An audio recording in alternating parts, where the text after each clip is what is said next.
Welcome back to ASBR Boxing. It's a pleasure to be bringing you another big fight breakdown, this time in the cruiserweight division. Huge domestic fight between Billam-Smith and Lawrence Okolie for Okolie's WBO World Cruiserweight title. It's a pleasure to have with me Owen. Owen, before we get into it, how are you doing, mate? How's things? Nice one, Danny. Pleasure as always. Was a bit surprised when the fight actually got announced. Obviously, I've seen rumours Okolie was going to be the opponent, but these are sort of fights where normally it'd be, okay, let Billam-Smith fight someone else. If he wins a bout, then we get them on. So, buzzing for it, really. But yeah, very surprised when it was announced. And that's literally, you sort of took my first question away. I was going to say, were you surprised? I think the sort of consensus amongst the boxing community, the reaction was one of surprise. Obviously this May 27th date from Billam-Smith was announced, but there was no opponent. I think it looked like Billam was maybe the front runner.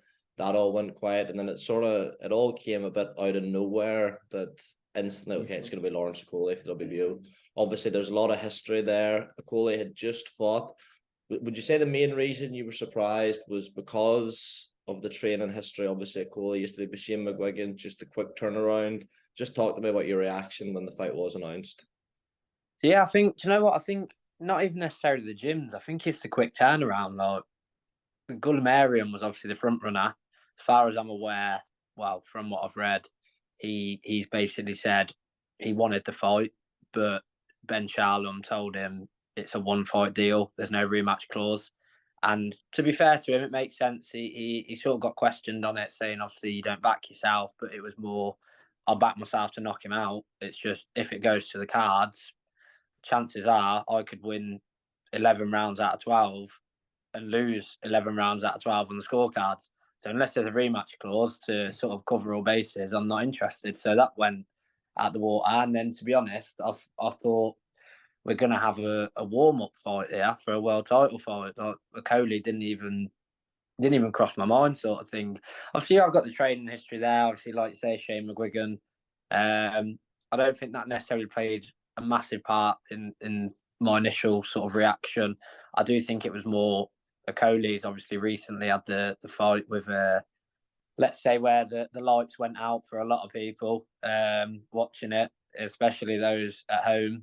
So yeah, it was interesting. But you know what? Great matchmaking and fair play for somehow managing to agree it. Yeah, just on that Billam thing, I think judging by some of the scorecards we've seen here in the UK in recent years, you can't really knock him for not wanting to come over. No, you can't. It's another topic for another video, maybe. Just on the Okolie himself, obviously been out of the ring for a long time, up until last month when he took on David Light in a mandatory defence. We'll not spend too long going over that. It was a fairly uninspiring performance. It seems Lawrence Okolie, either get one or two things. You get a 3, 4, 5 round demolition job, or you get a 12-round snooze fest, and we sort of got the latter. Obviously, it was his first fight under Sugar Hill Stewart. He made a lot of improvements under Shane McGuigan, but I think a lot of people are even potentially more excited about the link up with Sugar Hill. Obviously, you can't really judge much. I mean, he was only with him for, I think, a handful of weeks, maybe 10 weeks altogether. Do you think long-term the link up with Sugar Hill could mean that we see maybe less of the performances we saw against David Light and more of the performances we saw against, say, Glowacki, for example, for Lawrence Okolie? Yeah, I'll be honest, I don't think someone who's been in the game as long as Sugar Hill Stewart, working with obviously some of the fighters he's worked with, I don't think he's going to put up with, I don't want to say put up with Okolie's performances, but I just don't think I just can't see him being happy to coach that style. I can't see many coaches being happy to coach that style, in all honesty. But I think Sugar Hill will bring out the best in Okolie. I do think that. It's just, I don't know whether he just knows that everyone he's facing recently he's better than. So he's just going in there to just not get hurt, just get out, secure some bigger fights. I really don't know. I think the move to Sugar Hill Stewart is a great move. Any fight, I think, is a good move for, to be fair. I just think, like you say, I don't think we can go into too much detail over analysing the Light fight. I think he literally, to me, it was for the football fans out there, it was Jose Mourinho at Chelsea, 1-0 up, see it out. It was he'd get in, he'd land what he needed to land, either hug or move, and for some reason, obviously, Lloyd was happy to oblige. Yeah, it's a hard one really, because the recent Okolie we've seen, you'd think Sugar Hill wouldn't be happy with it. He's not going to accept that. He's going to want to bring out the vicious side of Okolie. He's going to want to bring out stoppage victories. You know, respect to Okolie. I don't want to sound too harsh on him. He's a good boxer. There's no denying that. You can't deny his ability. I just think Sugar Hill needs to get that viciousness out in him, especially when he's fighting knockout punchers and big punchers. I think they're going to come for him, and he's not going to have an easy night's work. Yeah, and speaking of fighters who come for people, Chris Billam-Smith fits that mold better than ever. Mm-hmm. We sort of talked about Okolie's last fight against David Light there, and although it's only one fight, I think he did sort of regress. Before that, he was maybe thought of as a fighter who was improving. Like fight wasn't great, but Billam-Smith, on the other hand, trajectory seems to just gone like this. You know, had that fight with Reactpour, probably ran Reactpour closer than anyone. Since then, you know, it's just sort of steadily gone through the levels, improved loads under Shane McGuigan. The second Tommy McCarthy fight really sort of cemented that for me. Where like the first one was a pretty close fight. I know a lot of people had McCarthy winning. I thought Billam-Smith won, but it was close. And then the second one is just, it was pretty one-sided, and he stopped him in, what was it, 7 rounds, something like that. So a fairly marked sign of his improvements. I feel like something that's going to be discussed a lot as this fight gets closer and closer, and it's only natural, is the Shane McGuigan aspect. Obviously knows Lawrence Okolie probably better than even his current coach does, given the time they spent together. Okolie provides a very unique sort of problem for cruiserweights in terms of his dimensions, how difficult he is to beat. Do you think, one, Billam-Smith and the improvements he's made, and 2, the fact that Shane McGuigan sort of knows Okolie as well as he knows himself, could that be the foil to this seemingly unsolvable problem that Okolie is bringing in to become a cruiserweight? Absolutely. If I'm honest, I think to solve the Okolie puzzle is someone needs to run at him, essentially, and unload and see how he reacts.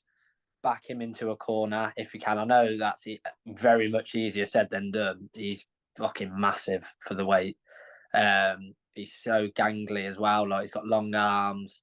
He's tall. He's strong. He's big. So it's easier said than done. But if someone's game and clever enough to avoid the Okolie style, if they can back him into a corner or unload on him, we haven't really seen how Okolie will deal with it. Isaac Chamberlain obviously said he would do it. He'd knock him out. Blah blah blah. And we all know how that went. So I think with Billam-Smith, I think he's got less to lose than Okolie. Even though it's that Bournemouth ground, it's the fight Billam-Smith's always wanted. It doesn't matter who's stepping in the ring with him. This is Billam-Smith's night. I think he's that type of person where he's not going to let anyone take it away from him. I think, like you say, the Shane McGuigan factor is so massive in this. Even though everyone sort of knows Okolie's style, there's going to be doubts. I'm sure Sugar Hill's going to have his doubts and think, do we need to change up here? It's almost going to be a game of chess between the trainers, let alone the fighters, because you've got someone who's previously been in the camp for a lengthy period. It's almost like, right, they know your tactics as a fighter, Lawrence, inside out. We might need to change up here. And then changing up on the night can go wrong more often than it goes right. I think there's going to be a very good chance Okolie could overthink this. But then, obviously, as boxing, the flip side is if Okolie has a typical Okolie performance, he can completely shut Billam-Smith out. But I do definitely think the way Billam-Smith fights, that could sort of unravel Okolie. And obviously the Shane McGuigan aspect is absolutely a massive factor in this fight. Yeah, 100%. You touched on the fact that you could see it being sort of chess between both the fighters and the coaches. I think these two will obviously have sparred like dozens and dozens and dozens of rounds with each other, which unfortunately for fans, doesn't always lead itself to the best fight. I was at Lyndon Arthur's last fight, and it was against the late replacement Boris Crichton, and they were known sparring partners, and very quickly the fight just does descend into a bit of a sparring session. So hopefully that's not the case, not to be too much of a dampener on it. But one sort of final thing I wanted to talk to you about was, it's obviously well documented, this fight's down in Bournemouth, at the Vitality Stadium. It's something Billam-Smith's been campaigning for a long time. He's built up a bit of a hotbed in Bournemouth, and I would say it'll probably get close enough to selling that out on the night down in the summer in Bournemouth. How much of a factor do you think that'll play on the night? I think it always plays a big factor. You know, I mean, Bournemouth ground, I wouldn't exactly want to call it the Lions' Den. I think that would probably be a bit of an exaggeration, but you still, although it's a weird sense, Okolie's the A fighter going in as a B fighter, purely because it's sort of Billam-Smith's home show type thing. The big fight he's campaigned for at Bournemouth ground, the one he's wanted for well, pretty much his whole pro career, as it's been documented. So I think that will play a factor. I mean, I don't know how Okolie's mind works, obviously, but to me personally, going in where you should be the A side as the B side, that will play a part. We've seen how boxers are nowadays. You rarely see a fight when it's a big fight, and especially a domestic fight like this. The arguments over A side and B side play a massive role. It's a weird stadium because it's not like when you're going into Wembley against Tyson Fury. I don't want to downplay it too much because it's still a stadium fight. It's open air, it's under the lights sort of thing. But I do think for an Okolie point of view, you are still going into the Lions' Den. I think it will have better effect to Billam-Smith because he's going to be pumped up. Energy is going to be flowing. He's going to be on cloud nine, really. May backfire in that sense, but yeah, definitely. I do think the ground and the sort of event itself will play more into Billam-Smith's favour building up to fight night, and then how they both deal with it on fight night in stadium fights can definitely determine the outcome. Yeah, 100%. It's obviously hard to say what the boxing atmosphere at the Vitality is like. I do enjoy it though, when like sort of stadiums that don't often get boxing, get an event. What was it? Saunders fought at the Lamex not that long ago. Stevenage Stadium. Stevenage, that's one, the Lamex. Jesus, we'll not even go there. But sort of last one, Owen. Appreciate it's getting late.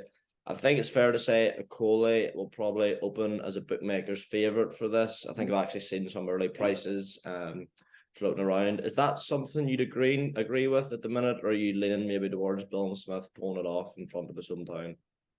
No, I would agree based off resumes, careers so far. I mean, like you say, if you discount Okolie's David Light performance for his Krzysztof Glowacki performance, you can probably do that for every bad fight Okolie's had. You can easily substitute a great performance he's had. I think it's just a case of getting the job done and keeping it tight, really. And it can be boring. Normally, I wouldn't say it's boring, but on that night, it was very tame, let's say. So it is a tough one, but I do think it would be fair for Okolie to be the bookmaker's favourite, and I would expect it because hometown advantage doesn't necessarily mean victory. Obviously, in a different scenario, you've seen like Joe Cordina has opened up as massive favourite as hometown against Rakhimov. But then when you factor in records there, that's why. So when you factor in records here and what they've done in the sport, I'd be surprised if Okolie wasn't probably heavily odds on. I think purely because as well, obviously a lot of the way sometimes bookmakers work is based off bets taken, not just necessarily names and whatnot. And I think there'll be a lot more bets for Okolie than there will Billam-Smith because he is a bigger name in the sport. No disrespect to Billam-Smith at all, but with Okolie being the bigger name, I think it would be more than fair to expect him to open up as favourite. We'll see. I'm sure there's going to be some form of betting show on the SBR anyway. But I think we've rambled on for long enough there, mate. Really good to get your thoughts on the fight as always. Yeah, I'm looking forward to it. It's just fucking such a shame that I say I'm looking forward to it. I'm gonna get to watch it. Would Lara, you know what I mean? Exactly. So I'll get to watch it. you that's right. I'll be down there. But we'll leave it there, folks. Thanks very much for watching. Like, comment your thoughts. Who you think's gonna win? Subscribe to the SBR Boxing, and we'll leave it there. Cheers.